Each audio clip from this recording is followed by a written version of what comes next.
Salut à tous, c'est Anne-Sophie, me revoici pour vous faire une vidéo sur toujours les bébés, parce que j'adore parler de ça et c'est le sujet de ma chaîne, donc ne soyez pas étonnés hein, si vous arrivez, que vous dites en voyant dans vos abonnements que j'ai encore posté une vidéo sur ça, parce que voilà, hein, c'est tout moi, voilà. Donc je me suis dit qu'on pouvait rester dans la thématique préparer l'arrivée de bébé, et là je me suis dit que ça pourrait être intéressant après les vêtements de vous faire la liste des choses qu'il ne faut pas faire avant que bébé arrive, parce qu'il y a des choses qu'on voilà, on n'y pense pas forcément et après on se dit ah ouais en fait quand même je me suis un petit peu trompée. On va commencer tout de suite. Donc en premier dans la liste des choses qu'il ne faut pas faire avant l'arrivée de bébé, bien entendu, hein, il ne faut pas faire les peintures au dernier moment parce que bah voilà, c'est pas bon pour votre bébé. Je suis pas sûre que ce soit bon pour vous non plus d'ailleurs, à vérifier. Je pense qu'il y a des peintures qui ne sont pas nocives, mais bon ça je ne pas vous en dire plus, hein, demandez dans votre magasin de bricolage, peut-être qu'ils en sont plus que moi, mais en tout cas il ne faut pas faire les peintures juste avant la naissance de votre bébé parce que l'odeur va rester, il va falloir aérer un maximum chaque jour, donc tout ce qui est voilà les peintures, faites ça mais des mois avant. Donc par exemple si vous avez envie de peindre la chambre en fonction du sexe du bébé, et bien dès que vous savez le sexe, hop, vous faites-le en fonction de...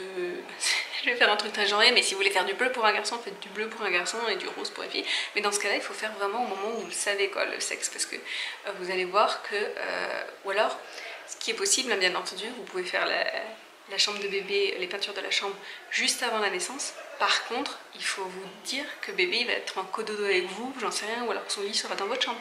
Parce qu'en attendant, il ne pourra pas dormir dans cette chambre, c'est beaucoup trop nocif pour lui. Et il est tout nouveau, tout neuf, il va pas pouvoir supporter avec ses petits poumons et voilà, enfin, ça va être trop dangereux pour lui. Pour la même raison, pour tout ce qui est odeur, etc., moi je vous conseille de ne pas mettre le mobilier quelques jours avant. Voilà, il faut le défaire, il faut qu'il s'aère, il y a des produits, des surcouches qui sont mises, etc., qui sont un peu toxiques, hein, niveau odeur, niveau même... Enfin, il faut vraiment aérer au maximum tout le mobilier, donc le lit principalement, matelas, table à langer, tout ce qui est donc les armoires, les commodes, etc. Tout ça, vous le mettez en place. C'est pour ça qu'il faut faire les peintures avant d'ailleurs. On fait les peintures, on met le mobilier et on attend. Et comme ça, vous pouvez remplir le placard en attendant l'arrivée de bébé. Par contre, voilà, si vous achetez tout le mobilier avant, c'est très bien, mais je vous conseille de ne pas acheter tout le matériel de puériculture en avance, parce que vous allez voir qu'il y aura beaucoup de choses que finalement vous n'aurez pas besoin. Vous n'aurez pas besoin parce que vous vous rendrez compte que ce n'est pas si utile que ça et vous allez regretter votre achat. Par exemple, tout bête, moi pour tout ce qui est balade, etc. Enfin, quand ma fille allait chez une nounou, même pas à la crèche d'ailleurs, quand ma fille allait chez une nounou, voilà, elle avait un sac à langer, ok, mais au fur et à mesure, le sac s'est transformé en sac normal parce qu'il n'était pas assez grand le sac à langer. Et du coup, pour Marceau, j'ai pas eu besoin du tout de sac à langer. En fait, on n'a jamais de sac à langer. Enfin, on a créé un sac à langer avec un plus gros sac qui était beaucoup plus pratique et qu'on se trimballe pas partout, quoi, juste pour les gros trucs, parce que sinon je mets 2-3 choses dans mon sac à main et puis voilà, tout va bien. Donc moi je vous conseille d'attendre vraiment pour acheter telle ou telle chose de puériculture dont vraiment vous dites ah c'est indispensable, mais vous savez pas vraiment en fait. Voilà, donc c'est en fonction de comment ça ira avec le bébé, ce qu'il en pense, comme tout ce qui est écharpe, etc. Empruntez à une amie une écharpe pour voir ce que ça donne, parce que peut-être que ça va pas vous correspondre. Je sais qu'il y a pas mal de mamans qui ont du mal avec les écharpes, que ce soit à les nouer, ou alors à mettre le bébé, ou alors elles aiment pas ça, enfin voilà. Attendez un petit peu, vous verrez au fur et à mesure, de toute façon c'est pas pressé. En ce qui concerne donc la chambre, je vous déconseille de mettre un tour de lit épais et mou et grand. Alors vous allez me dire mais c'est quoi ce genre de tour de lit, mais en fait c'est ce qu'on trouve un peu partout et ça je m'étais pas rendu compte. Moi je pensais qu'il y avait que des tours de lit un petit peu petits, ou alors vraiment que c'était assez bien plaqué contre le lit, et quand je suis devenue maman je me suis rendu compte que c'était en fait hyper dangereux, le genre de tour de lit qu'on voyait dans le commerce, du type ceux qui sont un peu en velours épais et qui tombent en fait, et les lanières elles se ferment jamais vraiment, enfin ça se détache tout le temps et ça peut tomber sur bébé et en plus ça peut l'étouffer, enfin ça me fait trop peur moi. Du coup de toute façon si vous pratiquez le cododo, que ce soit avec le Next to Me, avec ou alors dans votre lit, ça vous n'aurez pas besoin de ce tour de lit, hein. Je pense que vous l'utiliserez jamais, donc c'est juste pour la déco avant que bébé arrive, ça sert à rien du tout. Et si vous mettez directement bébé dans un grand lit, franchement moi je vous dis, si vous voulez vraiment prendre un tour de lit, faites comme moi j'avais pris les nouveaux tours de lit de chez Ikea qui sont en fait incrustés, qu'est-ce que je raconte, qui sont placés en fait sous le matelas, donc c'est un genre de tour de lit en coton, mais en format comme une baignoire en fait, ça encadre le dessous du matelas et ça remonte. et du coup vous avez juste un petit bord qui permet à bébé en fait de pas se cogner juste la tête comme ça, mais du coup ça bouge pas et c'est hyper rigide. Je trouve ça super, donc ça je vous le recommande chez Ikea. Je pense qu'ils en font toujours. Et mais ça je l'ai utilisé très peu longtemps, c'est pareil, donc Marceau était en cododo et je l'utilisais que pour la sieste. Donc l'après-midi quand il faisait ses siestes, voilà. Mais franchement il bougeait presque pas, il était tout petit.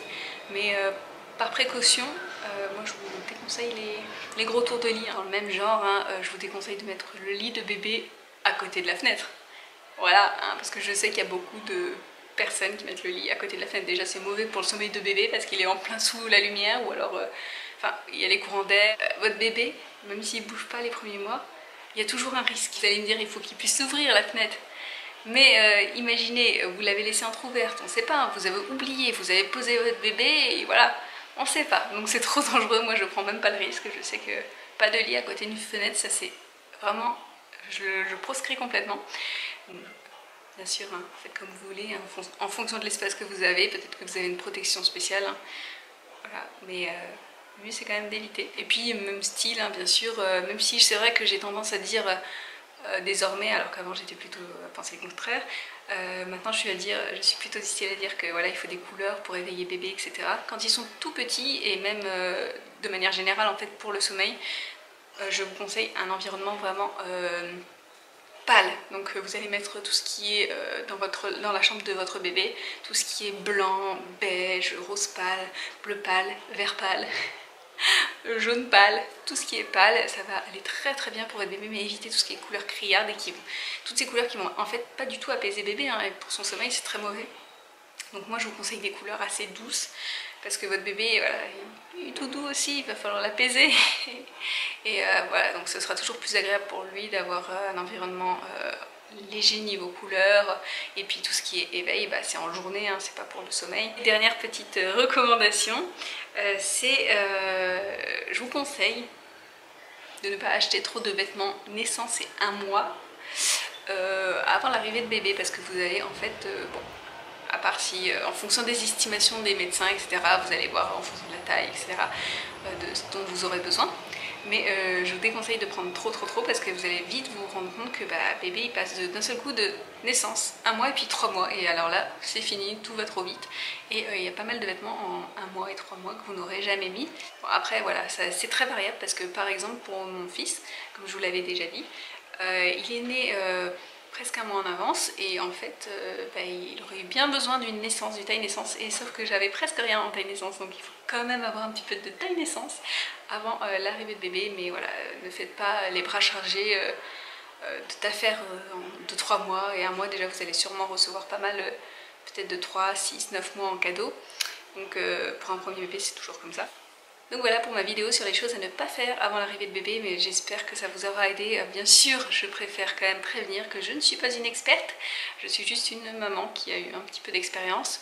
Je sais bien que certaines mamans ne pensent pas comme moi, et certaines ont déjà fait voilà, des choses comme ça, et voilà, on fait tous des choses qu'on regrette, ou alors qu'on ne savait pas, ou enfin, voilà, on est tous imparfaites, et c'est ce qui fait notre perfection.